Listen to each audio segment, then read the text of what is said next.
So welcome to the CLO Exchange podcast series. For those of you that do not already know me or I haven't had the pleasure of meeting you, my name is Teresa Fondesi. I am the Executive Director of Production for the CHRO and CLO Exchanges. Today with us, I've invited two very important executive leaders within the learning space. One that I've had the pleasure of working with for the last year, and he actually is currently sitting on our CLO advisory board for the year of 2020 as well. So Christopher Lind he's the global head for digital learning for GE Healthcare. So Chris, you can wave. All right, yeah. Thanks for having me on. Of course, thanks for being with us. And then Terrence Shetskoll is the Chief Resilience Officer for Resilience Leadership. I've had the great pleasure of working with Taryn for the last few years. She's actually been one of our presenters at former CLO exchanges as well. She can go in a little bit more detail about her background and experiences, but she's held learning executive roles with Cigna, Nike, and various other organizations, and most recently has developed her own organization around resiliency and leadership. Knowing that this is a continuous conversation with all the executives that I've been connecting with recently, I thought that having the two of you together, we could really drive a little bit more a discussion and focus on helping your peers navigate times of uncertainty with an emphasis on the topic of resiliency. So sounds like an appropriate and timely topic. So absolutely. Indeed. Chris, if you want to start by introducing yourself, and then Taryn can go and introduce herself as well. Sure. Yeah. So as you already mentioned, I head up global digital learning for GE Healthcare. I have a bit of a unique background in learning and technology and business ops. Have always been a little bit of a nutty professor when it came to what can technology do, specifically around the way it's changing what's possible from a human standpoint. So have always been fascinated by the way technology is enabling and empowering things that has never been possible before, which I think we're really seeing that come to light amidst things right now. But I also am very empathetic to the fact that, well, for me, this is just, par for the course. For a lot of people, they're struggling with this. And this has been something that they've been working through for a while. So I do a lot of other things, whether it's my live stream or other activities to help people bridge this gap. But yeah, it's an important thing. And I think I'm excited to have a chance to just kind of help other people through it. Amazing. Nice. That was a great introduction.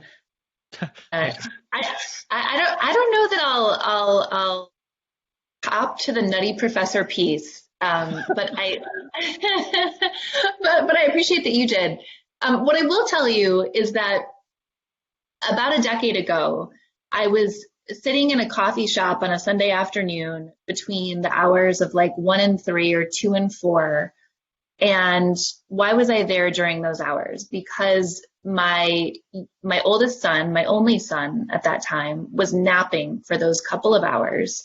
And I was at the coffee shop either interviewing people by asking them a question around orienting them to think about a significant challenge that they've faced in their lives, and what behaviors did they leverage to effectively address that challenge.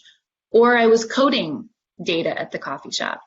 And I had many moments where, I was sort of figuratively looking at myself in the mirror being like, what are you doing? Right? Like these are like your 2 hours on a Sunday afternoon. You could be going for a run, you could Netflix and chill, and you're working. Like what's wrong with you? Really. And what I understood at that time is that the work that I was doing around resilience, was going to come in handy for humanity.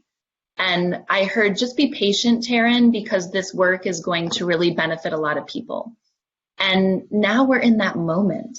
And so what we've traditionally seen around, resilience has been really focused on either looking at environmental factors or looking at emotional responses that people have to, call it stressors or traumas that they experience.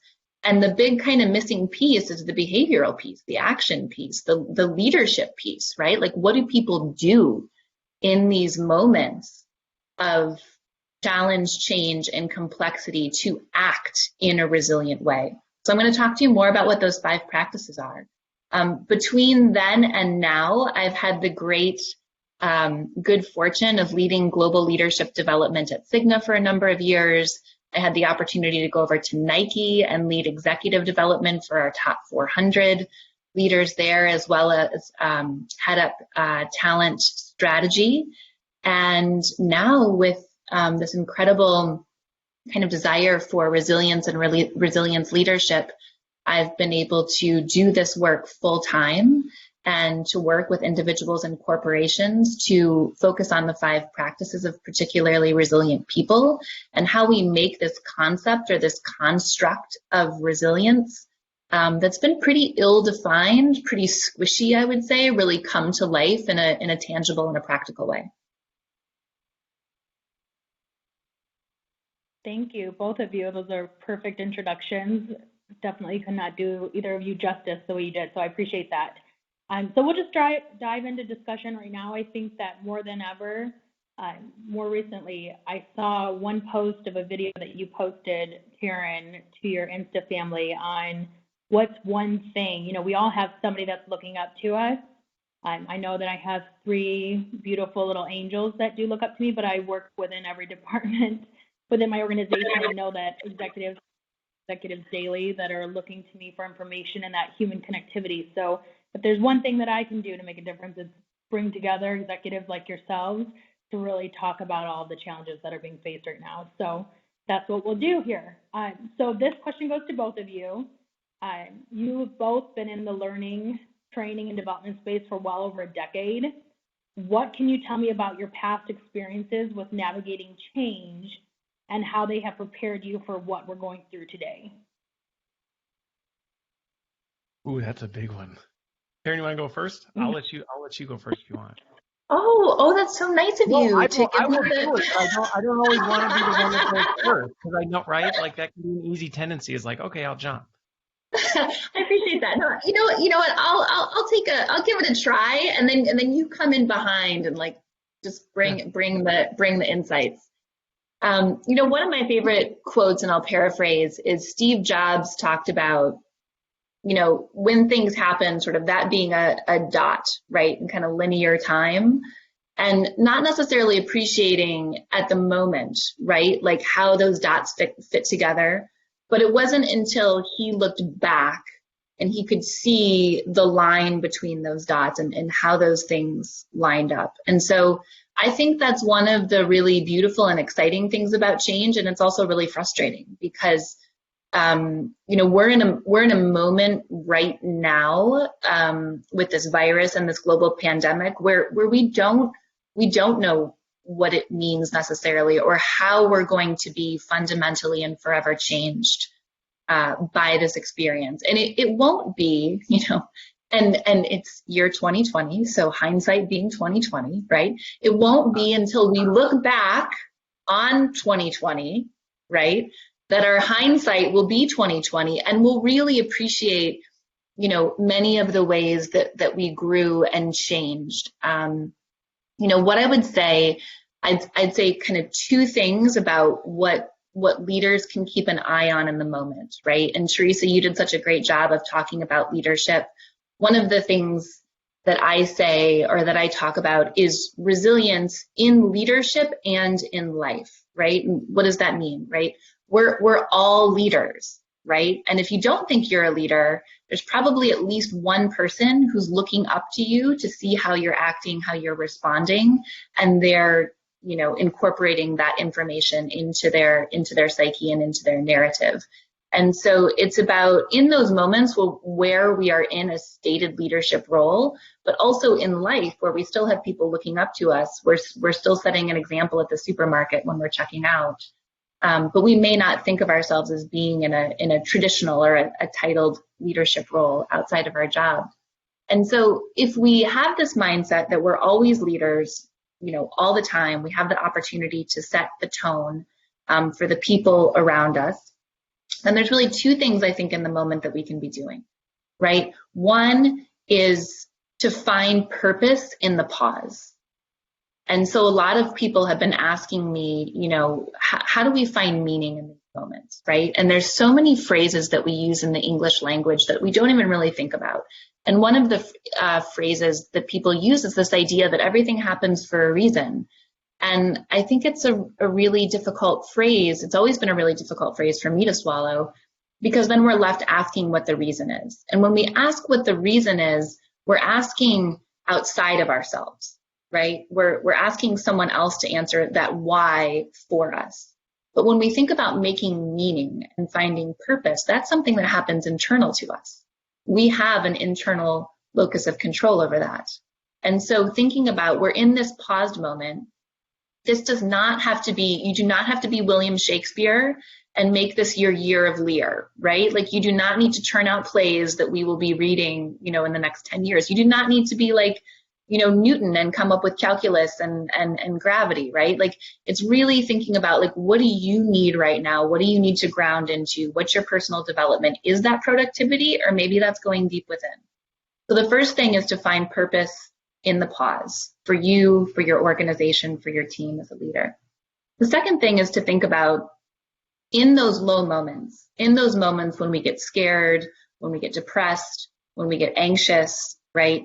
To ask what part of that is serving us, right? It's okay to have low moments where we get down, where we get frustrated, where we feel afraid about the future, where we watch too much news and we feel overwhelmed by everything that's happening right now.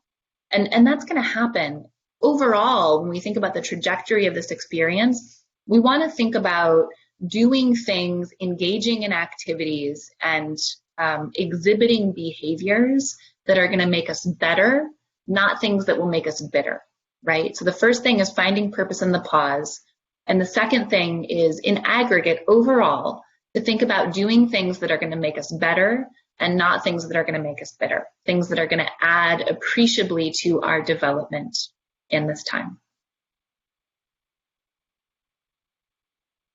So some of the things I would add to it, I think will be similar, but to take a different perspective a little bit. So one of the things that I look at it from a learning standpoint that I was most, and I have to be very careful how I say this, because it's not like an excitement about the situation, but the thing that I'm seeing come out of this is there were a lot of things that for years we've said, well, we can't do this, we can't do that. And this has pushed that, right? It's forced us to break through some barriers. And from a technology standpoint, it's shown that some of these things that we've always been on the fence on of, could this really work? Nah, let's just kind of stick with what we've done because that's what we know more. Well, we don't have that opportunity anymore. And so we're actually being pushed to leverage technology for what it can do. And I think that's an exciting time. And I think there is no going back after this. That's not to say we won't do some of the things we've done in the past, but I think now it's kind of kicked a lot of people into the deep end when they've been standing there waiting to jump in for a long time. And so to me, that's encouraging. And I think that's going to open up tremendous opportunity for, where we go as organizations and where we go with learning. On the flip side of that, I think one of the things that has really come out of this, which I have been a big advocate for, and I'm very excited to see this come out of this, is the fact that more and more we're starting to see how important the emotional side of people is as it relates to learning. I think so often we've just looked at learning as very tactical. It's just give people information or ask them to do a thing.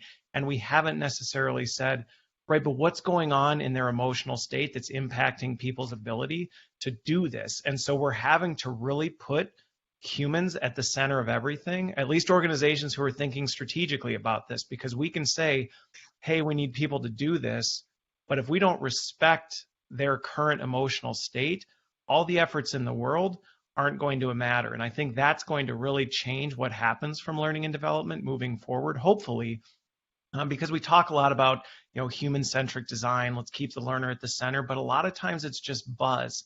I think now this is showing that this isn't buzz.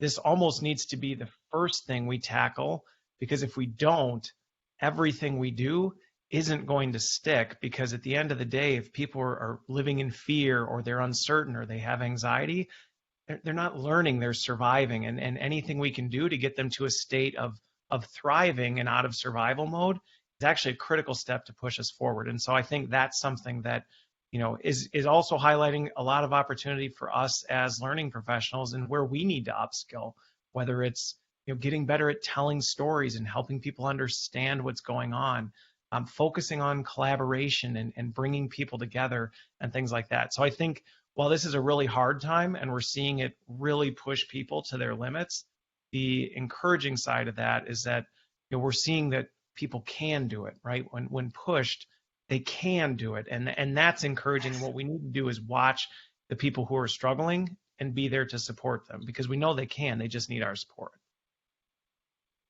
That's so beautiful. I love both of those responses. When I think about even just the recording of our conversation prior to allowing everyone else to see what we're discussing here today, and talking about every discussion I've had with executives prior to this, bringing authenticity into the workplace, shifting your culture from that fixed mindset to the growth mindset. You're touching on everything. Couple of things I would be curious about for the two of you, because we're talking about navigating the shift right now, right? We're in times of uncertainty right now, and leaders are looking to other leaders based on the experiences that they've had. What would you say as a step one in process in place for those of the organizations that haven't already shifted their culture to that inclusivity, to shifting their mindsets to more of a growth mindset? What is step one in terms of providing the emotional support as well as resources, tools, whatever they need to ensure that their businesses are still thriving? Sorry, that's a little off the cusp, but I thought maybe we're here to help, right? So yeah. Well, I'll just pick up a thread from Christopher, and then you can follow up with some ideas. But I think my friend Kat Steinmetz, who leads leadership development at Box, and before that Stitch Fix, talks about how do we use learning and development to create more humanity, right? To provide spaces and places where people can be more humans, where they can bring the best of themselves. Even I might be so bold as to say, build better humans, right? And so I love what, Christopher's talking about around, and you're sharing, Teresa, around emotional intelligence. This is a pivot point for humanity. It's also a pivot point for business.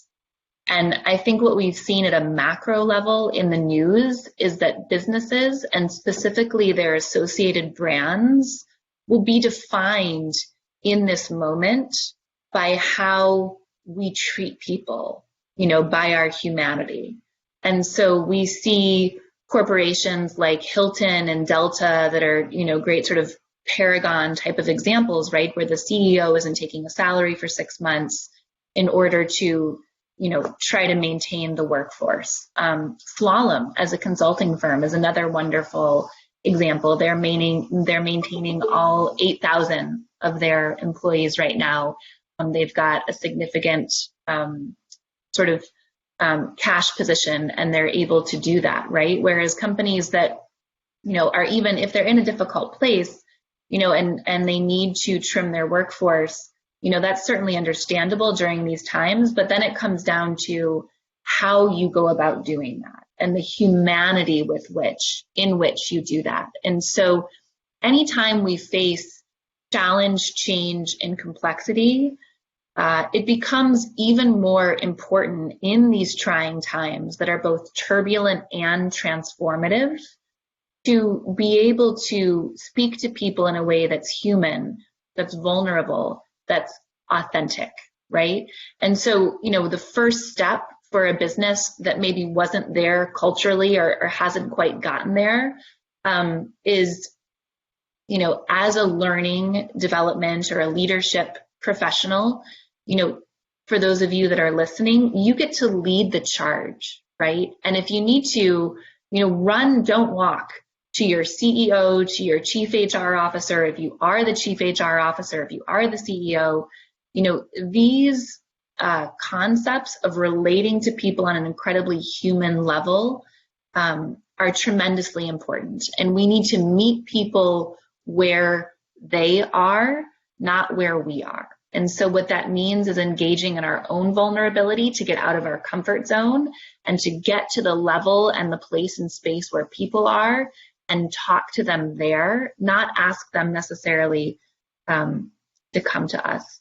And, the last thing that I would say is, in every corporation, coronavirus aside, vulnerability, authenticity, humanity, moving across the continuum, if you will, from fixed to growth mindset, that's a process, right?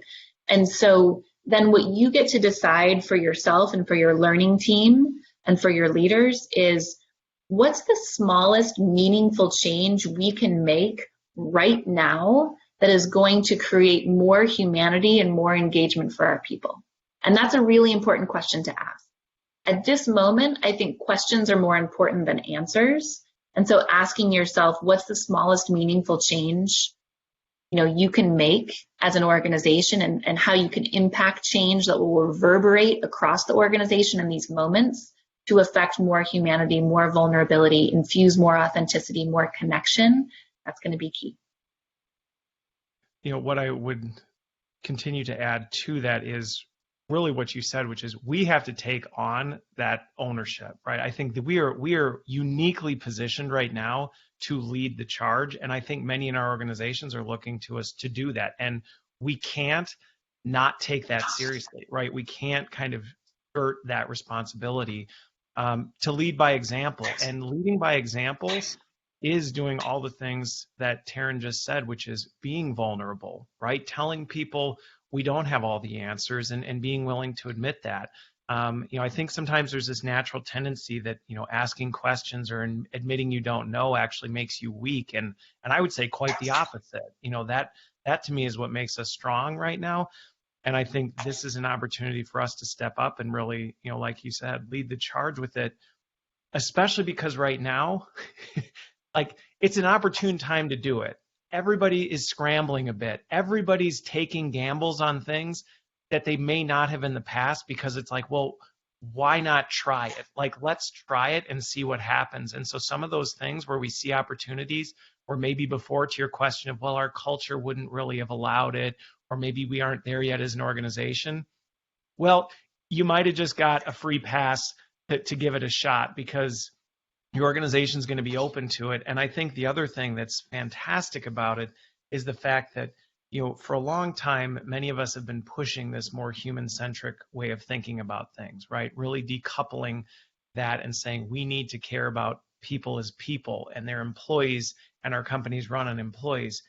And I think in some organizations that's felt like a separate conversation from business. It was like, well, that's the people side, and then we also have work to get done, which has made it feel like a separate conversation. And what this crisis has created is they are one and of the same, right? And so now, instead of it being this soft, squishy learning conversation, that can be a business ops conversation. It can be a human-centric business ops conversation, but you can talk about, we need to do this not just because it's the right thing to do or because it makes people feel good, which are good things, but you can now say, and this is going to drive our business forward right now, because if we don't do this, right, we're limiting business operations. And that to me is a great opportunity, which is why we need to stand up, because now's the time to do it well, so that when this goes back, people say, hey, you know what? This isn't just this softer learning human side thing. No, there are tangible business outcomes that we can look at. And that to me is why, more than ever, we have an opportunity to take a moonshot. We need to take it, and we need to land it.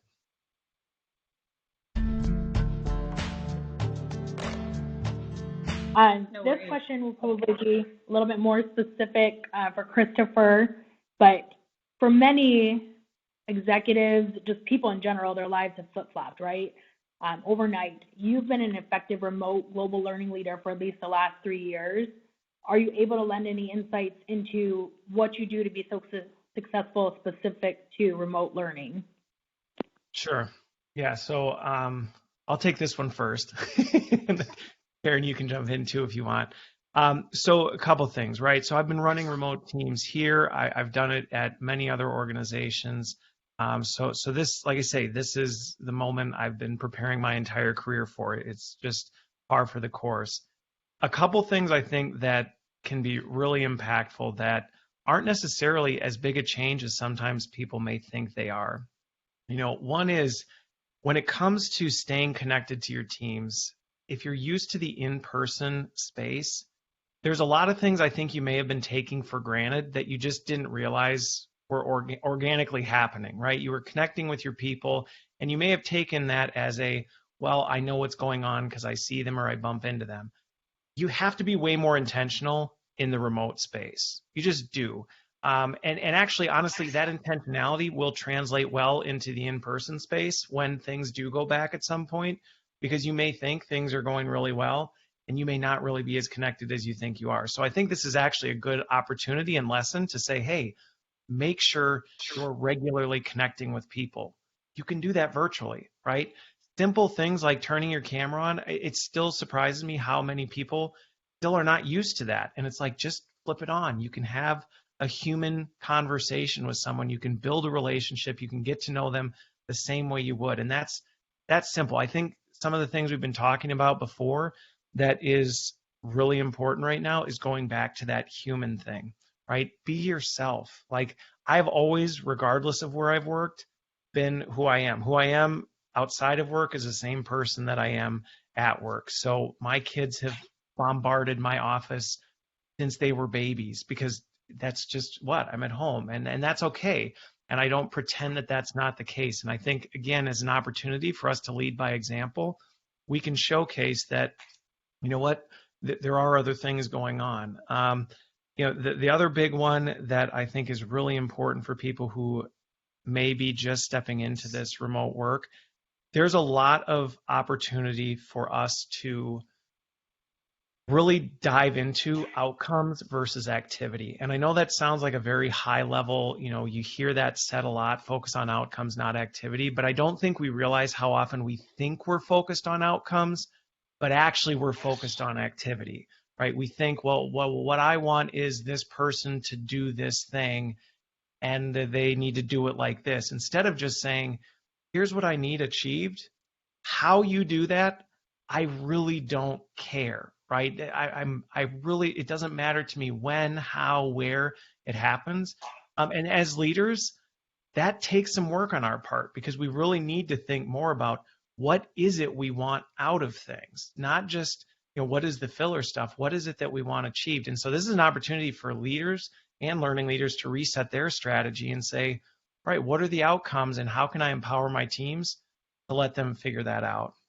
And then I think the last thing that I would add to it when it comes to the remote work part is find those opportunities to connect with your people purely on a just personal level, right? I think that's something that we have unique opportunity when we're in person, right? We get lunch, we chat, you just kind of talk about whatever's going on. It's not always a work conversation. And it's easy when you're in the remote world to forget that. The only time I talk to Taryn is when I need to find out where are we with this project, or I need something like that. Instead of saying, you know what, let's just connect and chat about whatever. How are the kids? What are you doing? And I think that can be an uncomfortable thing for people to first start doing. But again, I think it makes a huge difference for people, not only in adjusting to this, but also helping with people's emotional health as they're feeling isolated and disconnected from their usual routine. That's what I would say. Mm-hmm. I like that. I mean, Christopher, you're the clear expert here, and I loved everything that you shared. The piece that I might just add on or highlight, when we talk about networks, right? We talk about building networks and relationships, before we need them. And I think this is a tremendous opportunity for us as leaders collectively in this community to check in on people, right? Without an agenda. The outcome can simply be furthering or deepening or enhancing human connection. And so outside of your kind of team and your manager and your key stakeholders, like thinking about who else is out there in your constellation that might like to hear from you.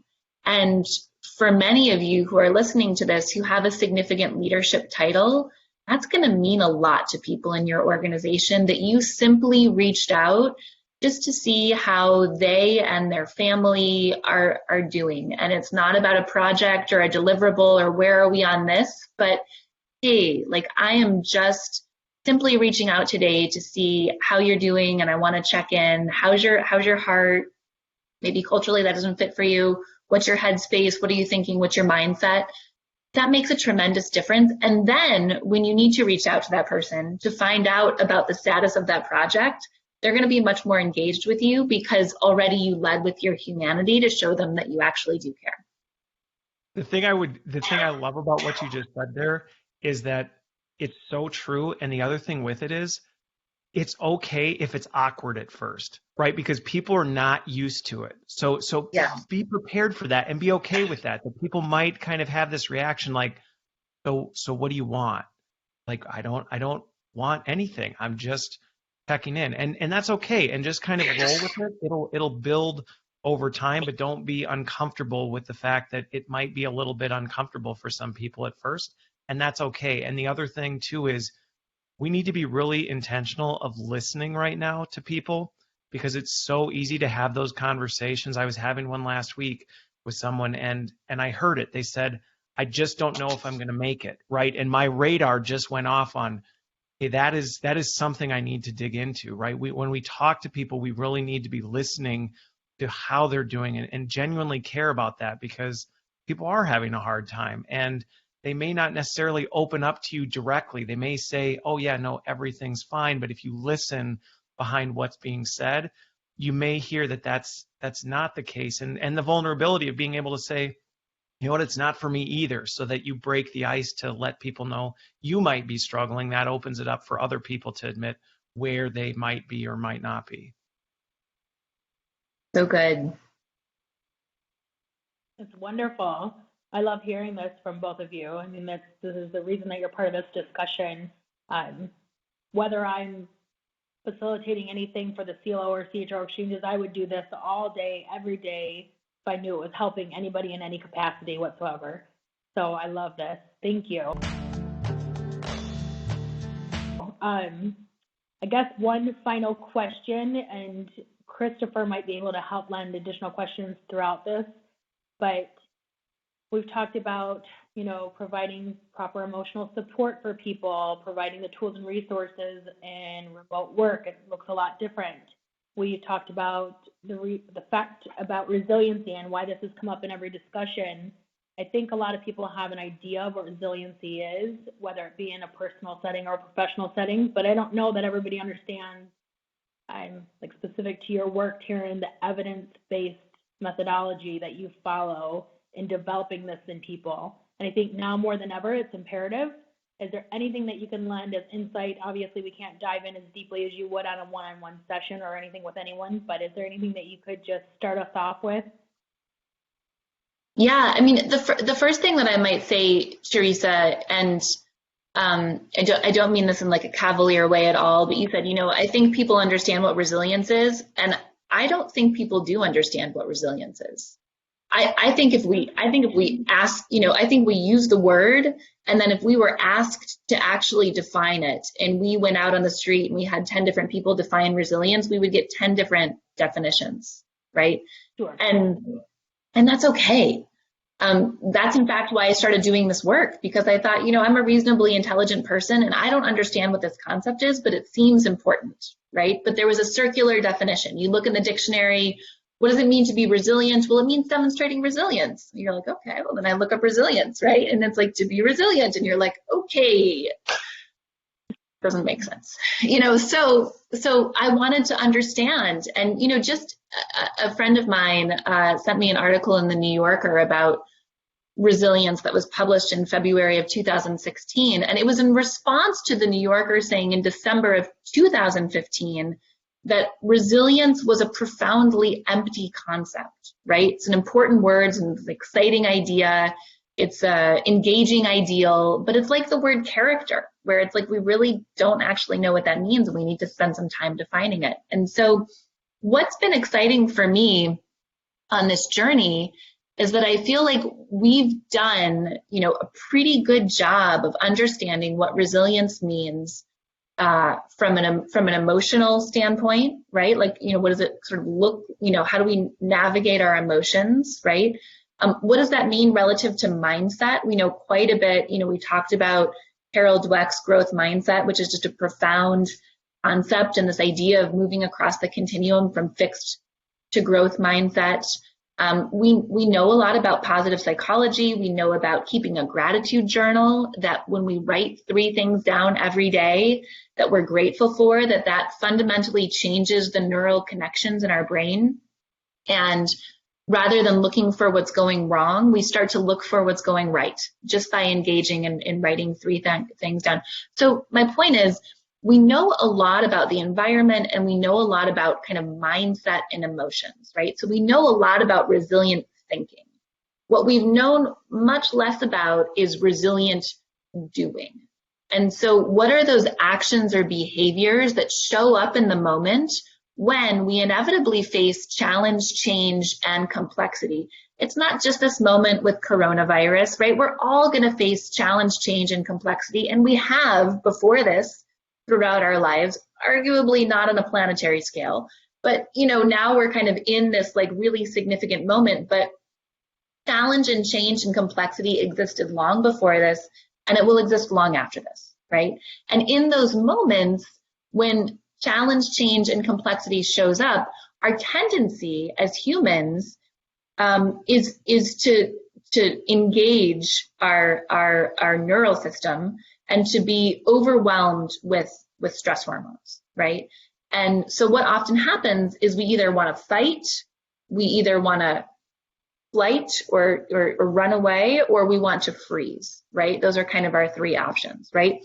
But what if we knew that there were behaviors that we could engage in that would actually enhance our resilience and lead to a better outcome? And so that's what I've spent the last decade asking people. I asked people to think about a significantly stressful event that was a challenge for them, and how did they effectively address that behaviorally, right? Because what happened is I was working with neuropsychology patients as a neuropsychology fellow, and we found that people had very different rehabilitation trajectories than we had imagined. Some people did much better than we thought. Some people did worse than we thought. But we weren't sort of hitting the nail on the head or sort of putting the arrow in the target. And so we started to ask ourselves why. And we were looking at the behaviors that people were demonstrating in their access to resources. And we were finding things like people who had access to reliable transportation had a statistically significantly more positive rehabilitative outcome. We started to think, okay, well, if transportation is the difference between statistically living independently or living in an assisted care facility, what about for the rest of us? Are there behaviors that we can engage in that are going to make us more resilient when, not if, we face challenge? And so just to give you a brief overview of what those are, the first one is vulnerability. We've been talking about it. The way that shows up in my research is that, and Christopher, you said this so beautifully when you talked about, hey, I've always been the same person. I'm the same person at home as I am at work, right? And you said that with like such tremendous pride. And that's how vulnerability is defined in the research, is not trying to maintain 2 personas, not trying to be one person on the inside or one person at home and one person at work and one person on the outside, right? Why? 2 things. One, it takes a lot of energy to maintain 2 personas that are disconnected, right? So when we become coherent, when we become aligned, that uses much less energy, right?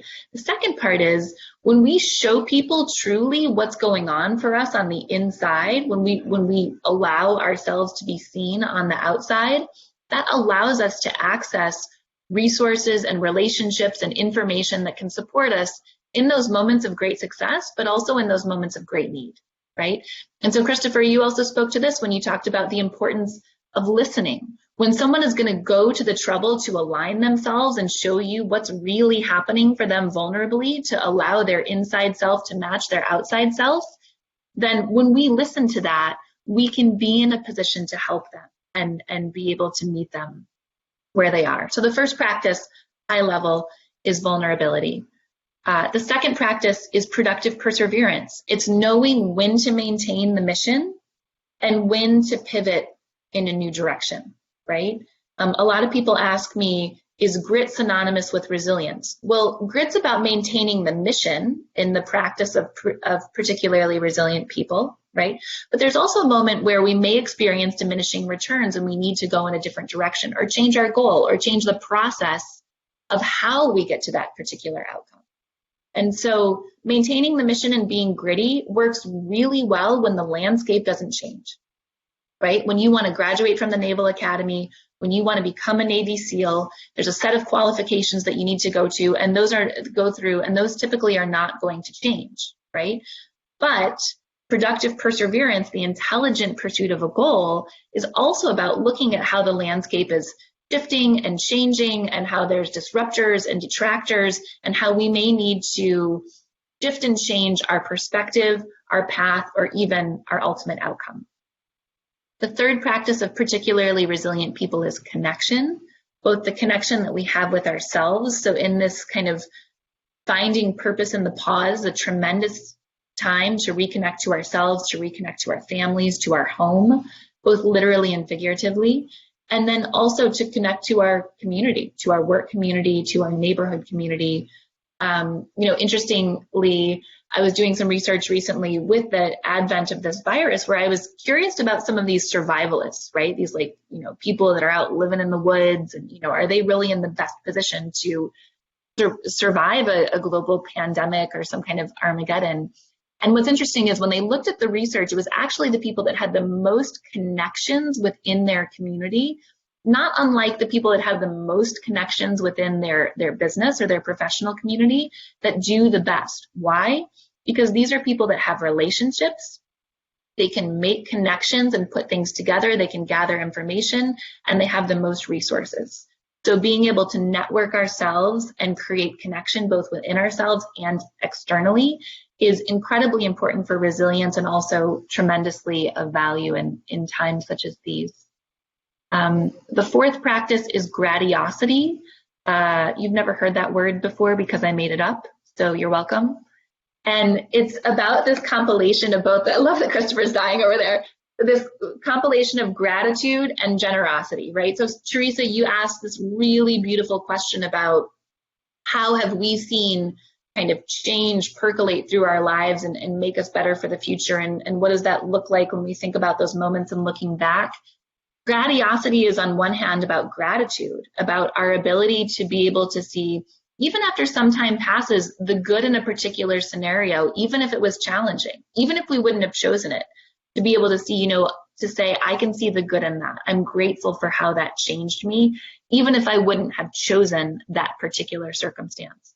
And then the generosity part of that is then engaging in that vulnerability to share those lessons with other people generously so they can learn vicariously from our moments of growth and become vicariously more resilient themselves, right? This is the importance, as Christopher was talking about, of story.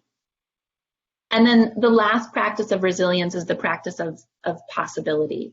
And, this is the idea that we don't just see one pathway. We don't just see one outcome. We don't just see one possibility. But in going through challenge, change, and complexity, we're able to expand the aperture of how we think about the world and to be able to see alternative pathways either to get to our particular goal, or if through productive perseverance we've said, you know what, the most intelligent way to pursue this goal is to actually create a new outcome or a new goal, to then find new ways to get there. And so what you have is then this kind of compilation of these 5 behaviors or practices: vulnerability, productive perseverance, connection, gratiosity, the compilation of gratitude and generosity, and possibility, that then you can start to measure and calibrate within the context of your organization to say, this is what resilience actually looks like, And the last thing that I'll just mention is there's a number of myths and truths about resilience. And one of the myths about resilience, again, a phrase we say without even really thinking about it, is we say, we're going to bounce back, right? Nobody's bouncing back from this, right? And I don't mean that in a bad way. It's just that any experience that we have, we are fundamentally and forever changed by, and that is the foundation of resilience, allowing ourselves to be changed for the better by the experiences that we have. And so rather than bouncing back, rather than going back to the way that we were before, and just between, the three of us and anyone who's listening to this broadcast, there were a lot of things about the before that weren't working, right? Mm-hmm. And so we have the opportunity to not bounce back, to not rush back to normal, before we know what's worth rushing back for, but to think about bouncing forward.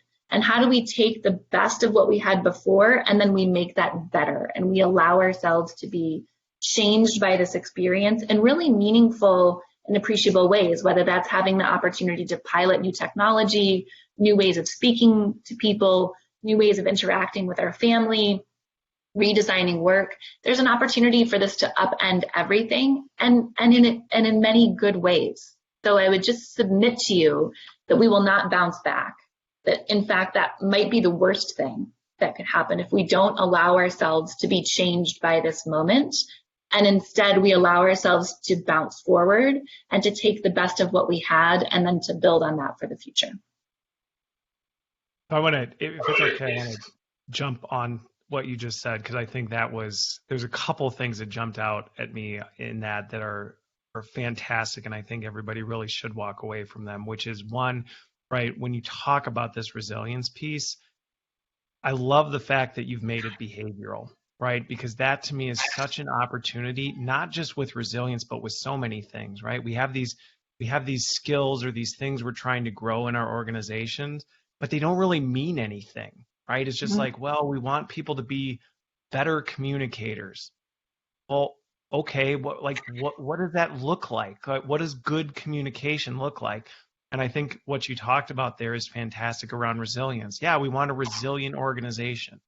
Well, what do you mean when you say resilient, and how do you I was watching a video with Adam Grant and Sheryl Sandberg, and they talk about resilience not as this static thing, but as this skill, right? It's this muscle that develops, and you don't just have a static amount of resilience that you're given and you either make it or you don't. It's this is something, and this crisis is highlighted for us just what level we're at right now. But that doesn't mean we just have to take it and be done. Instead, we can say, okay, if this is where I am now, what are the behaviors I can be working on so that I can be more resilient? Because this isn't the only crisis that's going to affect us, whether it's personally or professionally. There are going to be other things that are going to affect us. And how do I be better prepared to handle that and be more resilient when that happens? And I think that's fantastic. And second point is, I think that's the level of granularity and the way we need to deconstruct more things when it comes to learning and development in our organizations, and really take the time to say, what does that mean? What does that look like? And what are the behaviors that we can help people do and build to be effective in this, versus just stopping at the buzz and saying, great, we want to make people more strategic. Okay, well, what does that look like? And I think with upskilling and reskilling being such a huge kind of movement right now, organizations need to do that. I don't know that everyone's putting the attention on, but to do that well, you need to do what Taryn just talked about with every skill. And that means you can't upskill every skill out there. You're going to have to pick the most critical few for your organization and take the time and energy to make it as tangible and actionable as what Taryn talked about. And the last thing that I 100% support and love what you said is, we do not want to bounce back, right? That is the worst thing that we could do, is go through this whole thing, and then when we get to the other side, just claw our way back to where we were before. Because while this is not an easy thing, and there are a lot of people struggling with this, there are some phenomenal things coming out of it. I recently spoke about creativity is at an all-time high right now, right? People are thinking differently. Things are being challenged. Things that we've done forever that just didn't work are being blown up. And I think we can't walk away from this and say, well, now we're back. let's just keep doing the things we did before. And I don't think there's a new normal on the other side of this, or there should be. And I think that's fantastic to say, let's bounce forward. Let's not bounce back. Let's strip that from our vernacular. Yeah. Yeah. And I think what that requires is a cogent assessment of the situation. And what I will offer as a paradigm for us to think about what's happening is, when you think about, and this is, something that I think people have talked about in the past, this idea of the Chinese character for crisis is the compilation or the composition of the character for danger and for opportunity. And you put those together and you have the Chinese character for crisis. And so what that means is that we have the opportunity to look, I don't want to use the word or really even overuse the word crisis. But when we think about this moment that we're in, and it's a catalytic moment, it's a crisis moment, being able to account for the danger that we're all feeling, but alongside that, being able to hold the polarity of the tremendous opportunity that also exists. Thank you, both of you, very much. I wish I could just cut it off and say thanks, because everything that you've said has been so helpful and imperative. We've talked about the behaviors to enhance resilience, taking risks. Now more than ever should be the time that we're taking risks. Don't forget all aspects of human connectivity and bouncing forward. All of those topics, all of this discussion is incredibly. Being cognizant of time, I'm going to go ahead and end the discussion now. I know that your peers can reach out to you. They can reach out to me so I can make connections. We have the CLO Exchange. Christopher is actually presenting at the virtual exchange to take place May 6th and 7th. Thank you so much. I can't say it enough. I love your made-up word, grandiosity. I'm very grateful for both of you, very, very much. So hopefully we'll get to connect again soon. Thank you. Thank you so much. This is great. Stay safe, stay healthy. Talk soon.